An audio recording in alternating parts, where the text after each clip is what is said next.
the VidDevo series that I've started.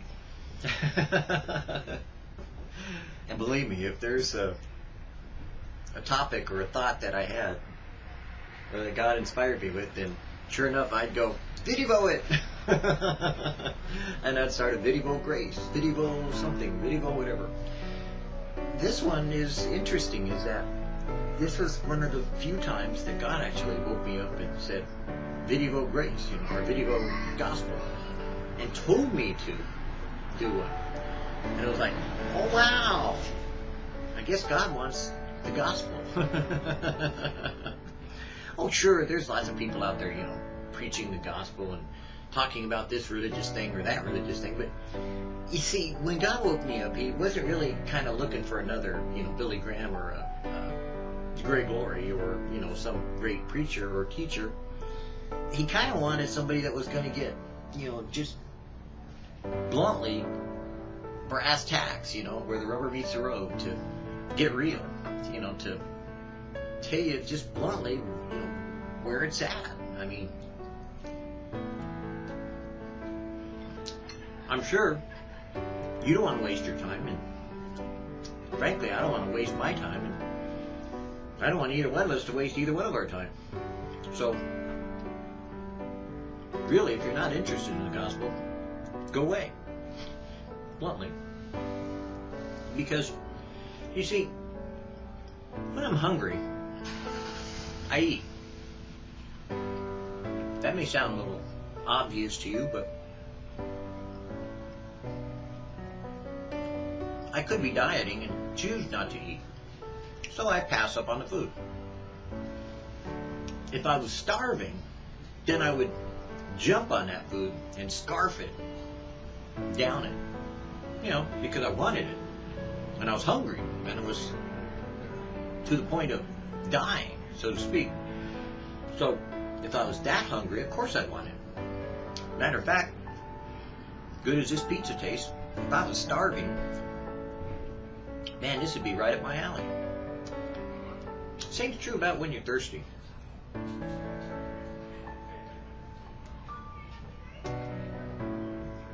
I don't know about you, but when I'm thirsty, I drink.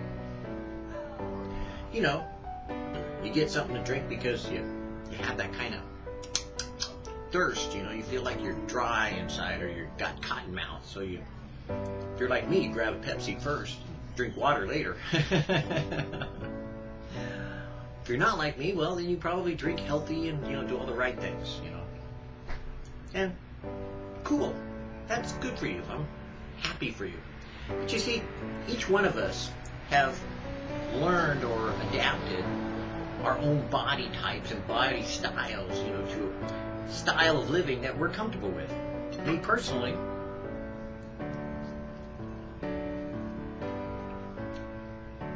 I kind of like pizza and Pepsi in the morning, especially from yesterday,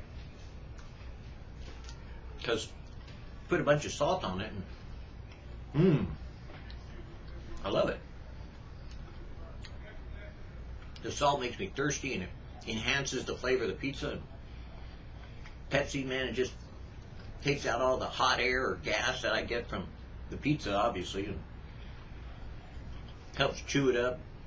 And yeah, I'm just like in seventh heaven. But when it comes to the gospel, if you're really not interested, you shouldn't bother. You shouldn't waste anybody's time, and you shouldn't pretend. If you were not interested in God, then why bother? Go somewhere else. Go do something else. Go be what you want to be, There's enough motivational speakers out there, and there's enough wide variety of things to get involved in that you don't even need to bother with the gospel. I mean, come on, After all, if you're not interested, no matter what I say, it's going to change your mind, so go away, go do something else. But if you get hungry, come back and check it out. And that's kind of what the bottom line is when it comes to the gospel. If a person doesn't want to be saved, you can't save them. People try to wackily, and I'll say wackily because I know it's a made-up word, but they wackily try to, crack over people's heads the Bible and make them feel guilty and guilt them into the kingdom of God. They try to make them feel like they're heading for hell, so they scare them into the kingdom of God. You know, they do every other trick in the book except for just tell them, look, take it or leave it. Who cares? You want to go to hell? Great, go there. You know, you don't? Great, figure it out. Otherwise, put up or shut up. I mean, that's what it boils down to when it comes to the gospel. Put up or shut up. And for me, I had to come to that conclusion. You see, I had to tell God to put up or shut up, because there were lots of people around me that, you know, quite frankly, you know, they had all this wonderful experiences and I had nothing. They were glowing and happy and joyful, and I was like kind of lonely and miserable and kind of like looking for love in all the wrong places, you know. So I went to one of those Jesus concerts, you know, and everybody there had something I wanted. Now, if they had been religious, you know, like sitting in a pew, because they were in chairs. They were kind of in pews in some places, but they were chairs, you know, because it was like packed out. But this was Calvary Riverside at the time. But anyways, if they had been like religious, you know, I would have been out of there because I wasn't raised in a, you know, church. I would not have been religious, you know. Wouldn't have been interested because, quite frankly, religion sucks in a lot of ways. It's boring. I mean, if it wasn't for God in it, I wouldn't have anything to do with religion. But since God is in it, I kind of enjoy it, you know, from my own personal point of view. But when I was discovering what this gospel, quote unquote, is, you know, I really didn't have much background material to go by. I just had to go where people were dragging me off to in concerts, you know. And the concert was pretty good, you know. I mean, it was, if I remember right, Sweet Comfort Band.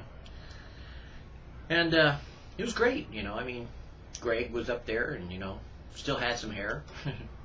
He gave a message, you know, and it was kind of cool, you know. I kind of enjoyed it. And it was kind of like, you know, we were doing a lot of fun things that, you know, I guess nowadays they call it Sunday school, but, you know, we'd stand up and sit down, you know, and we'd clap, you know, and we'd sing, and, you know, it was kind of fun, you know, those things. And had I not gone forward, and then they dragged me off into a prayer room and prayed for me, but, you know, figures something a little different. But had I not experienced God in a personal, intimate way, I wouldn't be a Christian, because, quite frankly, that would have been kind of like a fun thing to do, but it would have been an amusement park for me. I would have gone and got my church fix, so to speak, regularly, just based upon the fun I had before I got saved. You know, it was kind of neat to see all the people kind of like, you know, doing their thing, you know, and goofing off. Well, the fact that I got saved didn't stop me from having even more questions than I had before I got saved. Because you see, after God decided, hey, he's going to do something in my life, he kind of like made me feel something that I had no explanation for. I had no comprehension of, and I had no way of adapting to that sudden realization of the knowledge that he'd given me. And I had to kind of like get real with God and say, look, buddy, I don't know what just happened, but we got to have some kind of meeting of the minds here. I need to understand what this is, because I don't know where I'm going, I don't know what I'm doing, and I don't know how I'm going to get there. But I know it's real, but I don't know why it's real, I don't know how it's real, and I don't know how to explain it. Now, it's true, I did run out and share what little bit I knew, John 3:16, you know, and I told people about being born again, you know, and things like that, you know, just popped out of my mouth, you know, whatever happened to pop out of my mouth at the time, that's what I shared. But in our days today, you know, you see these huge revivals and lots of people doing all these wonderful things, they say, about millions of people, you know, coming to Jesus and, you know, asking him into their life, and you kind of go, what's up with that? You know, really, let's get real. Between you and I, come on. You know, I'm leveling with you and you can level with me. You sat back and you looked at one of those like TV things, you know, and you said, what's up with that? I mean, come on. Get real. Those people look wacko.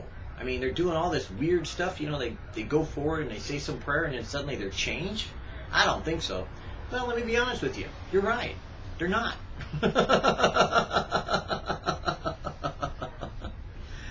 9 times out of 10, most people are just kind of going along with the good feeling of a big crowd. I mean, that's the truth.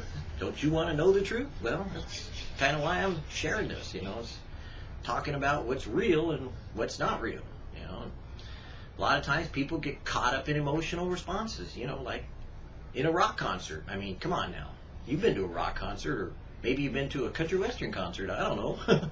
Maybe you went to a football game, cheerleaders. But the point is, when you were in a crowd of people, didn't you get the feeling from the crowd, the excitement, the like worked up routine, that whatever was going on, you were a part of, and you kind of got involved in it? That's kind of what happens with these big, giant things they call revivals and, salvation messages and all this kind of, religious stuff that you see. It's kind of nice, because it feels good, it looks good. Sometimes if you're in the crowd, kind of like pretty cool to be there. But then after the feelings are gone, you kind of left a little empty, aren't you? Well, that's kind of where, maybe something didn't get explained here, It's kind of like, do you really know what the gospel is, because it sounds like, people talk this thing and, make everybody promises that, you see either happen or don't happen. People go off on these weird ideas about getting lots of money or getting instantly healed, and all these other things. And maybe some of them do, Hey, I know the placebo effect. For some, it's a placebo effect. For some, yes, I'll be truthful, God does do those things. I know, I've been there. But quite frankly, on the majority level, let's be real. When you start seeing 10,000 people, in a stadium, and like you get all these 7,000 people come running forward, they don't look so sick when they come running forward, do they? No. And I mean, they're excited, they're doing their thing, and that's good for them, and I'm happy. But you and I, come on, let's talk. And since this is about gospel, let's get down to the brass tacks. If you really don't want to know, you're never going to understand it. But if you wanted to know, then yeah, it's kind of like about figuring out whether this God thing that people talk about is real or not. After all, there's lots of religions that talk God, and I'm sure you've heard everybody, argue about, well, I'm sure there's a God somewhere, he's a higher power, or yeah, a God of this or a God of that, and kind of like they've always done throughout history. So what was the big difference about this Christian thing, And you already know the answer to that, because I'm not telling you anything you don't know. It's like Jesus, of course, Jesus dying on a cross and all that stuff. You've heard that part, and that's the cool part, in a way, because you already know it. But the part that's kind of scary is, what if God's real? I mean, what if it's not a story, and you yourself can prove it by yourself without anybody else involved? What if you are the one who gets to find out factually, without anybody being there, whether or not God is real? And then what if you do? That's kind of where you're at, because if you've really picked up this VidDevo grace or VidDevo gospel, it's kind of like, hey, I'm just telling you, look, you already know the story. You've heard it at Christmas, or you've heard it at Easter, and you've been to some church somewhere, where you've heard something about the gospel. But the bottom line is, you just don't get it yet. So that's what we're talking about. Is God real? And can you prove it? And the bottom line is yes. And that's the scary part. You see, it's easy for me to sit back and say, just go to a church, and go to an altar call, or go to a congregation, or go to a revival meeting, go get the good feelings and go running forward and, give your life to God, and everything will be hunky-dory, and you'll be wonderful for the rest of your life. And maybe that worked for you. I was a Jesus freak, so, hey, so a lot of us just came running forward because it felt good, And a lot of people kind of operated like that for 20 or 30 years. Well, it feels good, I'm going to go do it. But the bottom line, according to what I've experienced, in life and with God and with Jesus in a personal, intimate relationship with Him, is that not only is he real, but he can talk to you. And that's the kind of scary part, because you see, everyone will say, no, you can't tell people that. You can't tell people they can hear God, because, then they're going to hear voices and they're going to be like wackos and locked up in mental institutes, all that other thing. So I go, okay, so you want me to tear out the Old Testament and most of the New Testament? Matter of fact, you want me to throw away the Bible? I mean, after all, isn't that what the Bible says all the way through it, that God was like, talking to people? Oh, I know. You're going to stop me now and say, well, wait a minute now. I've challenged God lots of times to say, God, if you're real, show me. Well, yeah, but you remember this part? This little pizza here? Did you really want to know? Because between you and I know better. I've said lots of times when I was reading sci-fi, when I was a kid growing up, there'd be something in it about some deity or something. I'd say, oh, well, if that deity's real, then you make this candle blow out. Yeah, right, like it happened? Not. Or I'd say something like, well, if you're real, then you do this, That's how I dictated the terms, That was kind of fun when I was reading sci-fi. Then kind of a weird thing happened.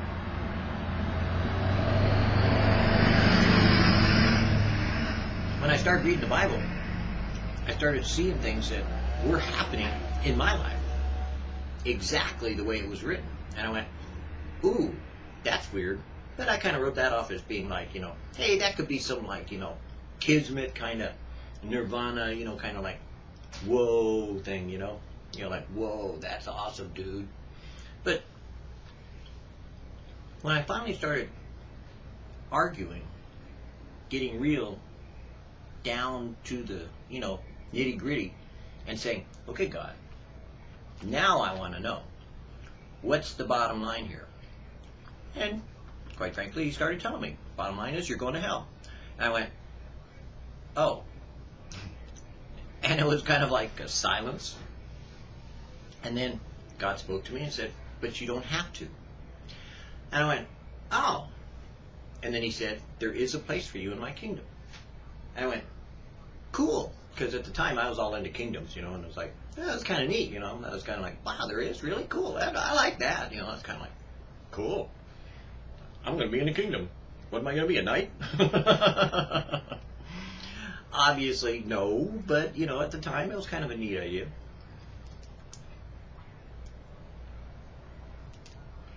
But you were probably like me. You wanted to put God in the test, and figure out your own way of proving it. Well, you were almost right, because you can do that. But you still got to do it his way, because he wants to prove it beyond a shadow of a doubt. And you and I know that if we make up our own little set of rules of how he demonstrates or proves something, you and I will lie about it later, and we'll kind of like say, it didn't happen. No. We'll just kind of like shuffle it off, so yeah, right, sure happened. But you see, you're the one who's going to deal with God face to face. You're the one who's going to have to prove to yourself reality or not. You're the one who decides if God is real, and then if the gospel is. And that's where you have to go and get alone with God. Now, I'll be straight with you how I used to tell people, and you can do this if you want to. Take a Bible with you, I don't care what Bible you got. Don't care what it is. Don't care even if it's a magazine. Although that would be a little weird, but, you won't believe it if you used it, so I wouldn't use the magazine. Try a Bible. Usually it works a little better. But try sitting down sometime, and just say, hey, God, this character on the internet, this wacko, that claims to hear your voice, he says that he can, talk to you and you talk to him. Well, I don't buy it, but God, why won't you talk to me? What about me? I'm not interested in that guy on the internet because, first of all, he's free, so, who cares? But what about me, God? Why won't you talk to me? What's the problem here? Am I like chopped liver, or something wrong with me that I can't hear you? I mean, if there's something wrong that I can't hear you, then let me know, because I'll listen for a while, but, then I'll decide whether, you're real or not. And you see, that's part of the problem of why you can't hear God. You're really not listening because you don't want to. And that's where Jesus said bluntly, if you ask, you will receive. If you seek, you will find. If you knock, the door will be open. Jesus said you bluntly could hear God speak if you want to. Because he said he would be found by you if you searched for him with all your heart.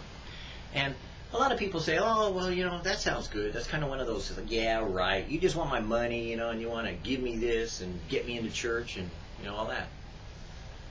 Let me be perfectly clear. You don't have to go to church. It helps, but, it's kind of like those big revival meetings, You don't have to go to one of those giant things to, go get saved, You can do it at home, quite frankly. You can talk to God, and God will talk to you, and then you can ask him, hey, am I saved? And God will say, no, but here's what you can do about it, and he'll tell you. Do it. If he don't do it, then don't get saved. I don't really care. It's up to you. You see, my part is only to let you know that you can, and there are ways that you can do it that maybe you hadn't thought of, just like talking straight to God, without really getting all too religious about it. There are other ways. Yeah, you could say, oh, God, forgive me of my sins, cleanse me from all my unrighteousness, pardon all mine iniquities, cause me to come to you, and I confess that I'm a sinner, and I do this, and I do that, and I'm in this, and I am that, and I just want you to save me, You could do that, and if it works for you, hey, I'm the first one to say, whatever works, do it, go for it. How's that working out for you? That's kind of what I ask people. There's, the scripture literally says, whosoever calleth upon the name of the Lord shall be saved. And the bottom line is, you just cry out to Jesus or cry out to God. I don't care if you call him Jesus or not. Might help, but, try it. See which one works. But if you cry out to God, don't cry out thinking you're just like, not going to get an answer. You kind of need to cry out thinking you're going to get an answer. And then don't be so, pardon the expression, but I'll say it bluntly so you know that we're on the same page. Don't be so damn surprised when he answers. After all, we are talking about God. The definition that almost every Christian has of God is that he's bigger than you are, smarter than you are, and he can do more than you can. That's the big definition. Hello? So, if I were you, and if I was on the outside looking in, I'd say, well then, if you're big enough, and you're smart enough, and you can, then I want you to do something about it and show me. Prove to me that you're real. And then go for it. Lay out your little conditions, play your little game, and talk to God about it, I got news for you. You're probably going to get an answer. And then you're in trouble, because once you have an answer, you're either going to, accept the fact that Jesus is the Son, or you're going to reject it. And quite frankly, once you have an answer, according to the book of Romans, you might change that answer to something really weird because you don't want to do what God tells you to do next. Because you see, the interesting thing is that when I came to Jesus, I didn't just come to him because, I was going to get a wonderful life. I came to Jesus because I wanted to give up my life. I came to Jesus because my life sucked. I came to Jesus because I wanted something that he had that I didn't. And I wanted to know more about what it was and what it would cost. And that's kind of where sometimes these big crowds don't always tell you, the whole story. The whole story of this good news or gospel or, salvation message that people talk about. They say things like, come unto me all your labor and heavy laden, I'll give you rest. And they say all these nice things, It's nice, it happens, it's good, it's calm, you're going to be peaceful, you're going to be able to handle it. It's going to be like a wave on the ocean. You're just going to catch a wave, and you'll be fine. Till the tide comes in. And quite frankly, there are some things you got to do. Like Deny yourself? Ooh, that's a biggie. Yeah, that's what I was told. And it's a huge biggie. And you'll find that most people really don't deal with it as much as they really should. And quite frankly, when the tide comes in, they may be pulling, like a surfboard out from their nose. Because quite frankly, they may nosedive with it, and have it flip over and kind of hit them in the head, trying to get their attention. Because it's not all about cruising and snoozing through this life, as though this were the full sum of your existence. But once you start talking to God and you actually get a response, suddenly you realize, wait a minute, I just got a hold of God. God just spoke to me. That must mean there's more to this life than what I think I know. And there must be more to existence than what I've been told. And there must be more to living this existence than what I really thought I had all down pat. Like learn it on your own and do your own thing, and get a job and get this and go there and go do this and enjoy that. That's the difference.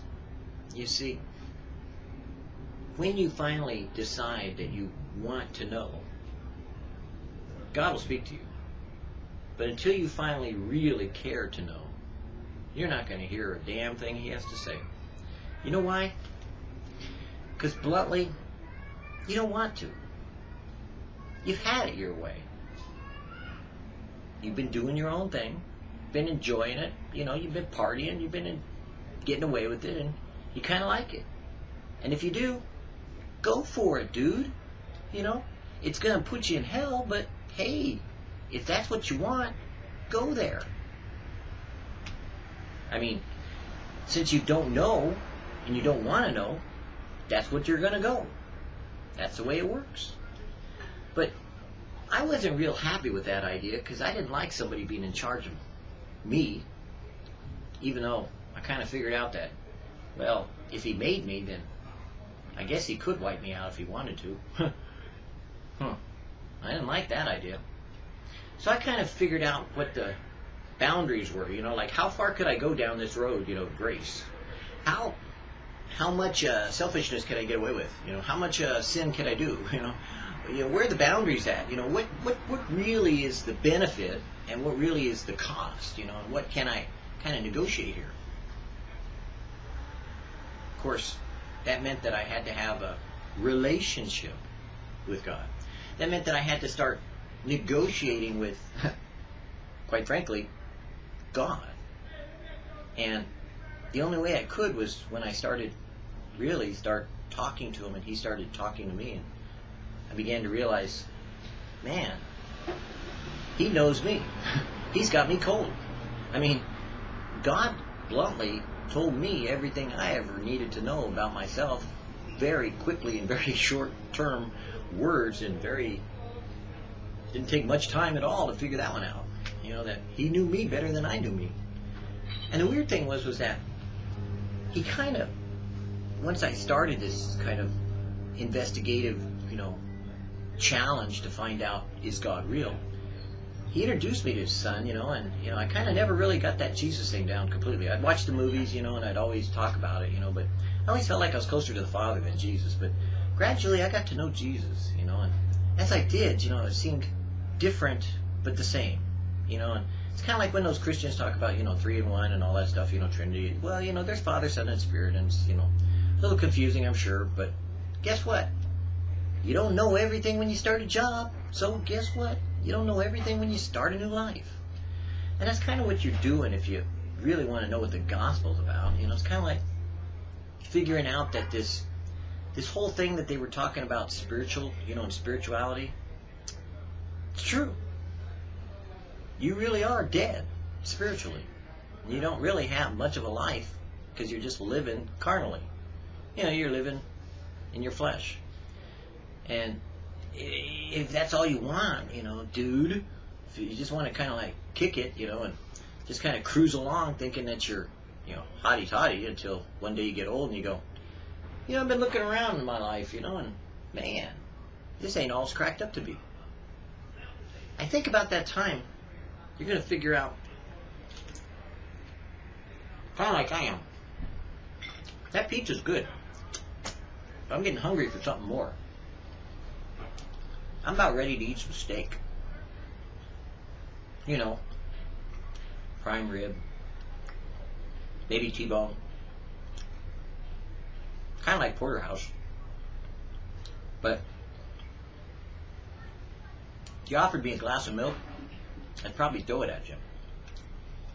And that's kind of like the way life is, you know. You start off, you get like all this milk toast stuff, you know, kind of soppy. Everything's going to be hunky-dory for you, wonderful life, you know, it's going to go on smooth sailing, you know, no matter what, you know, you hear that from the world, you know. Well, motivational speakers, well, you just got to be happy. You just got to be positive thinking. You just got to do this and that. And give me your $10, 20, 30, 50, 60, hundreds. Buy my VD, I mean my CD, and get VD. Yeah, right. But, you know, the whole success story thing, you know, you do it for a while, this milky, toasty thing, you know, and you kind of get all caught up in it, and it sounds good, but then one day you wake up and you go, I'm hungry, but I don't know what for. I'm thirsty, but I don't know what for. And by the way, I've never given up Pepsi. There ain't nothing better than Pepsi, man. I start off with the best. No, just kidding.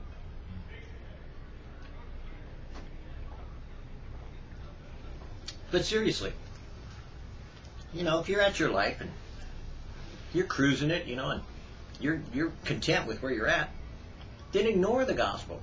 Go on with your life. Go do your thing, you know. But if you get into a point where it's kind of like there's got to be something more, or you know deep down inside that something ain't right, not the time to have a long, hard talk. You know, conversation with God. Oh, sure, you can pray, you know, get all holy about it, you know, get on your knees and, you know, cry out to God or face or lift your hands or do whatever, you know, but quite frankly, God can talk to you wherever you're at, like right now, you know.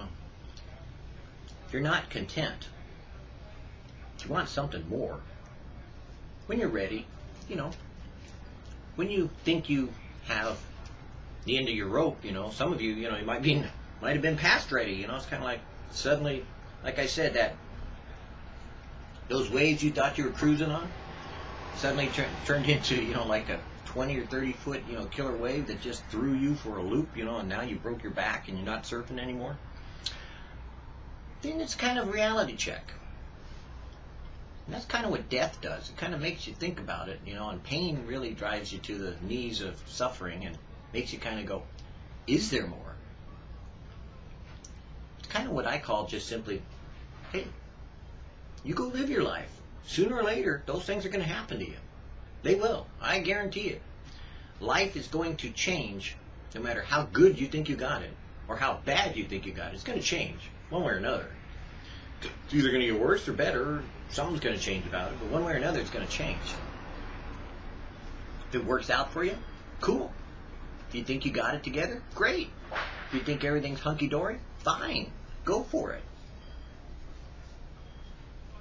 You know as well as I do that you know there's a hell, and quite frankly, you don't want to go there. And sooner or later, you wake up in the middle of the night, some point in time, and you say, I need to do something. Because you're not stupid. You know that there's got to be more to it than this. You know that all the excuses and all the reasons were kind of not right.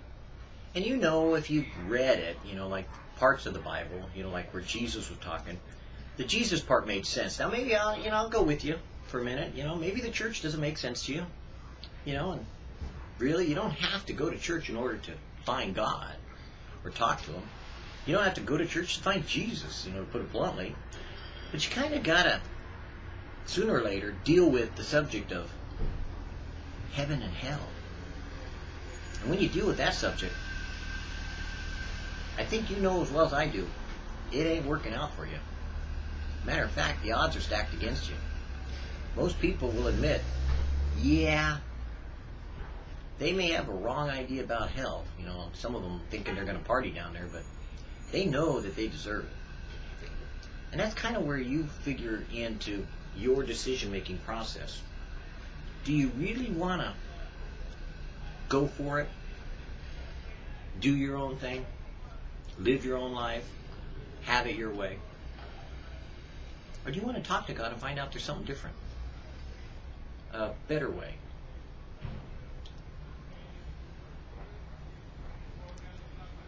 Is there something to this God thing, to life? Remember that scripture I said? They that call upon the name of the Lord shall be saved. It doesn't say they have to be saved. It doesn't say they won't be saved. It says they shall be. But the crying out is kind of your part. You gotta want it. You gotta be hungry for it. You gotta really kind of decide to treat it like it's a serious subject. Because I don't know about you, but when I started looking around and seeing what some of these Christians had, I said, you know what? I don't want, like these prosperity Christians, but I want what those people that seem to not lose their cookies when the economy goes bad. I want some of what they got. I want some of that happiness that seems like most of those Christians have, even when they find out they got cancer, and they're dying. I mean, they don't seem to have this problem with life. They seem to deal with it a different way. I want to be like them, And I don't know about you, but that's how I got saved. I looked at John Wayne's, some of the biggest heroes, that were around at my day and my time, and I stacked them up, their life and their style of living, against what I saw these people. And I said, they got something I want. And as it turned out, they had Jesus. And I can be honest with you straight up now, and I can tell you,